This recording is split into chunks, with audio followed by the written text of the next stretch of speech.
Guys, ఇప్పుడే ఇరుముడి trailer చూడటం జరిగింది. ఈ ట్రైలర్ యాక్చువల్ గా చూస్తుంటే మీకు ఎలా అనిపించిందో నాకు తెలియదు, కానీ నాకు మాత్రం మన మాస్ మహారాజాని ఇలా ఒక సటిల్ రోల్లో చాలా సింపుల్ గా, చాలా న్యాచురల్ గా ఒక ఫాదర్ క్యారెక్టర్ లో అలా అని చెప్పి ఆయనలో ఉన్న మాస్ యాంగిల్ ని మిస్ అవ్వకుండా ఆ మాస్ యాంగిల్ ని కూడా మనం ఇంతకు ముందు చూసిన నాస్టాలిజియాతో కూడుకున్న మన రవితేజ గారిని మళ్ళీ పరిచయం చేస్తున్నారా ఏమిటి అనిపించేలాగా ఆయన క్యారెక్టర్ ని చూపించడం చాలా చాలా హ్యాపీగా అనిపించింది. అండ్ రవితేజ గారు ఈజ్ గివింగ్ హిస్ బెస్ట్, ఆ క్యారెక్టర్ లో జీవిస్తున్నారు అని ఖచ్చితంగా చెప్పొచ్చు.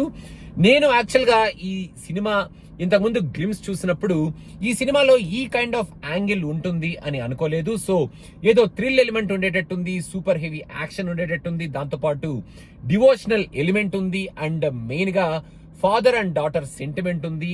దీంతో పాటు మన శివ నిర్వాణ గారు తీసిన చాలా casual and natural direction and GV Prakash ఇచ్చిన ఫెంటాస్టిక్ మ్యూజిక్, ఇవన్నీ కూడుకొని మనకి ఒక హోల్సమ్ ఫిల్మ్ ని మన ముందుకు తీసుకురాబోతున్నారు.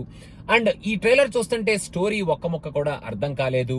అండ్ ఆ 42 days ఆఫ్ స్టోరీని అసలు ఎలా చూపిస్తారు, మాల వేసుకునే ముందు మన రవితేజ గారు ఎలా ఉంటారు, మాలలో ఉన్నప్పుడు ఎలా ఉంటారు, అండ్ మాలలో ఉండేటప్పుడు ఏం జరుగుతాయి, అండ్ మాల వేసుకునే ముందు జరిగే ఆ సంఘటనలు ఏమిటి, అసలు ఆ మర్డర్స్ ఏమిటి, అమ్మాయిలకి ఏం జరుగుతుంది ఆ ఊర్లో, అండ్ దీన్ని ఒక డివోషనల్ యాంగిల్ తో ఎలా కనెక్ట్ చేయబోతున్నారు అనేది చాలా ఇంట్రెస్టింగ్ గానే తీసుకొచ్చారు. మనందరికీ తెలుసు స్వామి మాల చాలా పవర్ఫుల్, అండ్ స్వామి మాలని వేసుకునే వాళ్ళు అందరూ చాలా చాలా నిష్టగా ఉంటారు. ఆ 42 days are how many our days they do it చాలా నిష్టగా చేస్తారు. మన ఫ్యామిలీలో ఉన్నారు, మన ఫ్రెండ్స్ లో ఉన్నారు. సో ఆ మాల వేసుకునే టైంలో జరిగే వాళ్ళు ఈ నియమ నిష్టల్ని ఎలా పాటిస్తారో మనకంతా తెలుసు. కాబట్టి ఇప్పుడు మరి ఈ సినిమాలో మన రవితేజ క్యారెక్టర్ లో మరి ఈ మాల అనే కైండ్ ఆఫ్ ఆ ఎలిమెంట్ ని, ఆ నియమ నిష్టల్ని, మన అయ్యప్ప స్వామి ఆ డివోషన్ పాయింట్ ని ఎలా తీసుకొస్తారో అనేది ఖచ్చితంగా మనం ఈ సినిమాలో డెఫినెట్ గా చూడాలి. ఏంటి ఏం జరుగుతుంది అనే ఇంట్రెస్ట్ అయితే జనరేట్ చేశారు.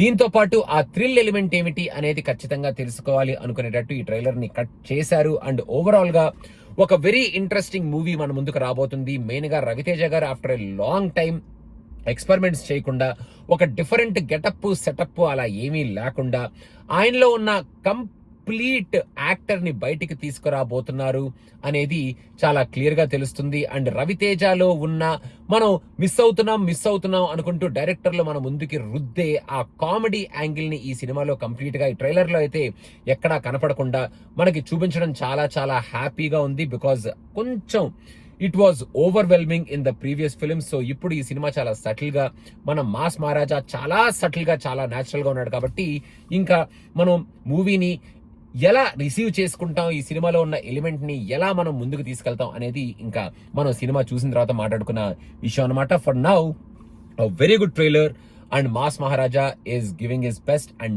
Nailed it in this movie, and is gonna give his best, and we are going to have a ride అనేటట్టు ఈ ట్రైలర్ అయితే ఉంది.